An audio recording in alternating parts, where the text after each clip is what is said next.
શું એવું બની શકે કે એક મોટી વેપારી કંપની ડૂબી જાય અને એના લીધે દુનિયાના સૌથી મોટા લોકતંત્રનો જન્મ થાય? લાગે છે ને ફિલ્મી વાર્તા જેવું, પણ આ હકીકત છે. તો ચાલો આજે આપણે ભારતના બંધારણ પાછળની એ જ અદ્ભુત સફરને સમજીએ, જેણે એક કંપનીને એક આખા દેશમાં બદલી નાખી. આ સવાલ જ ખરેખર વિચારવા જેવો છે ને? તો ચાલો આપણે ઊંડાણમાં જઈએ અને શોધી કાઢીએ કે કેવી રીતે એક કંપનીની નાણાકીય ગરબડ અજાણતા જ ભારત માટે શાસનના પહેલા કાયદાઓનો પાયો બની ગઈ.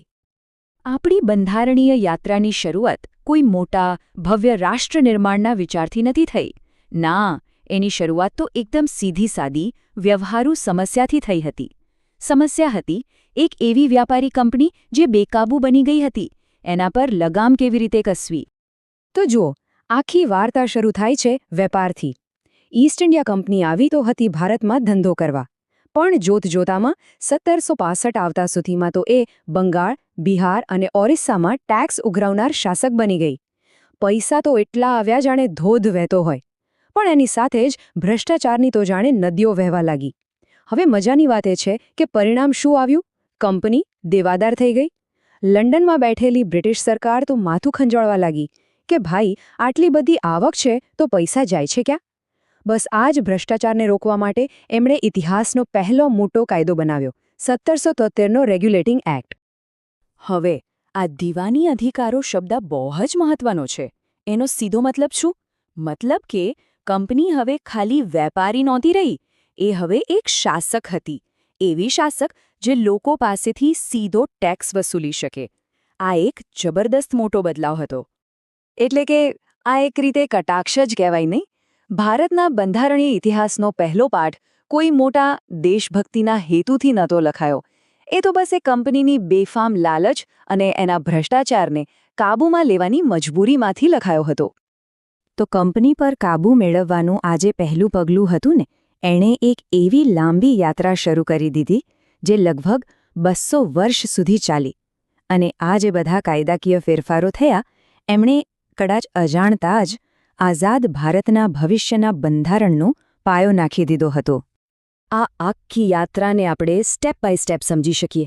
જુઓ, પહેલું પગથિયું હતું 1773નો રેગ્યુલેટિંગ એક્ટ, જેણે કંપની પર પાર્લામેન્ટનું નિયંત્રણ લાદ્યું. પછી આવ્યા ચાર્ટર એક્ટ્સ, જેનાથી ધીમે ધીમે કંપનીનો વેપાર પરનો એકાધિકાર ખતમ થયો. પણ પછી 1857નો બળવો થયો અને આ એક મોટો ટર્નિંગ પોઈન્ટ હતો. આ પછી ભારતનું શાસન સીધું બ્રિટિશ રાજના હાથમાં આવી ગયું. ત્યાર પછી ઇન્ડિયન કાઉન્સિલ એક્ટ્સ આવ્યા, જેનાથી ભારતીયોને શાસનમાં ભલે બહુ ઓછું પણ પ્રતિનિધિત્વ મળવાની શરૂઆત થઈ. અને છેલ્લે આખી યાત્રાનો સૌથી મહત્વનો પડાવ 1935નો ગવર્મેન્ટ ઓફ ઇન્ડિયા એક્ટ. આ તો એટલો મોટો દસ્તાવેજ હતો કે જાણે આઝાદ ભારતના બંધારણ માટે એક તૈયાર બ્લુપ્રિન્ટ જ ન હોય. 250 આ આંકડો યાદ રાખવા જેવો છે. કેમ? કારણ કે આ 1935ના એક્ટની અસર બતાવે છે.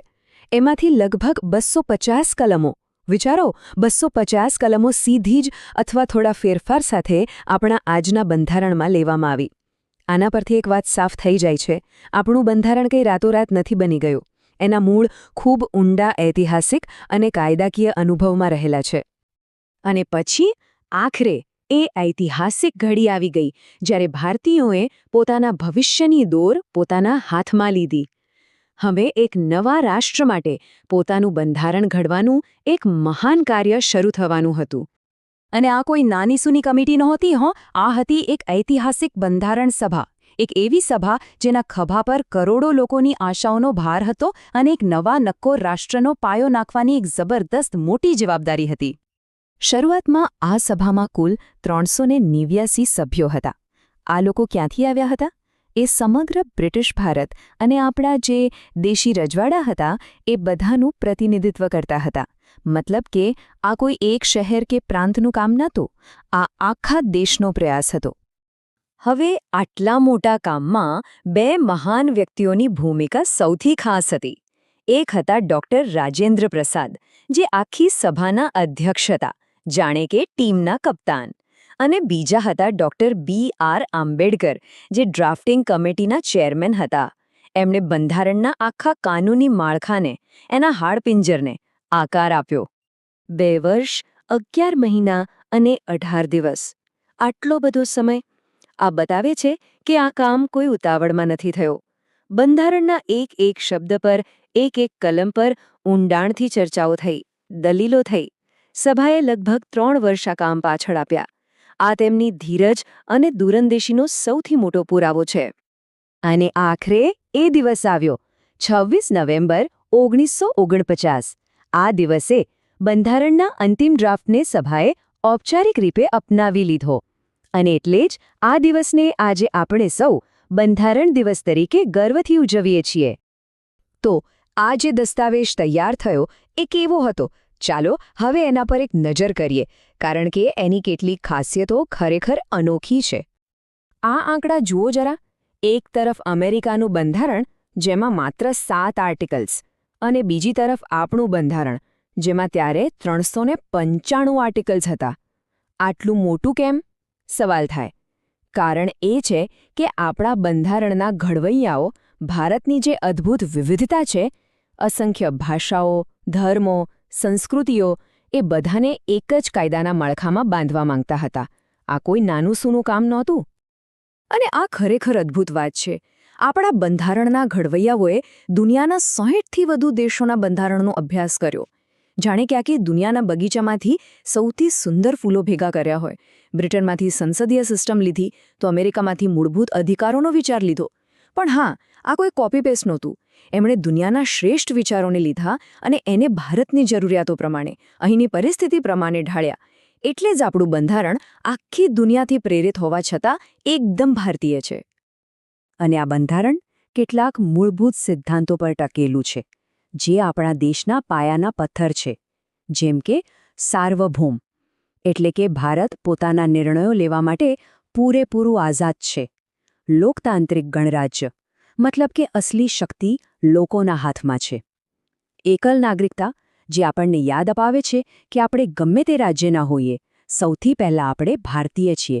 અને હા, સ્વતંત્ર ન્યાયતંત્ર, જે ખાતરી કરે છે કે કાયદાનું શાસન જળવાઈ રહે. તો આટલી બધી મહેનતથી જે દસ્તાવેજ તૈયાર થયો, એ આપણી જ જિંદગીનો ભાગ કેવી રીતે બન્યો? ચાલો આપણે આ સફરના છેલ્લા પડાવ પર એ જોઈએ અને સમજીએ કે આ વારસો આજે આપણા સૌ માટે શું મહત્વ ધરાવે છે. અને એ દિવસ એટલે 26 જાન્યુઆરી 1950. આ એ ઐતિહાસિક તારીખ છે જ્યારે આપણું બંધારણ પૂરી રીતે લાગુ થયું અને ભારત સત્તાવાર રીતે એક ગણરાજ્ય બન્યો. આપણી સ્વશાસનની યાત્રા અહીં પૂર્ણ થઈ. અને એટલે જ તો દર વર્ષે આ દિવસને આપણે સૌ ગણતંત્ર દિવસ તરીકે ખૂબ ધામધૂમથી અને ગર્વથી ઉજવીએ છીએ. આના મુખ્ય શિલ્પી ડૉક્ટર આંબેડકરના આ શબ્દો બધું જ કહી દે છે. એ શું કહે છે કે બંધારણ કોઈ કબાટમાં મૂકી રાખવા માટે વકીલોની ચોપડી નથી. એ તો જીવન ચલાવવાનું એક વાહન છે. અને એની ભાવના, એનો આત્મા હંમેશા સમય સાથે બદલાતો રહે છે.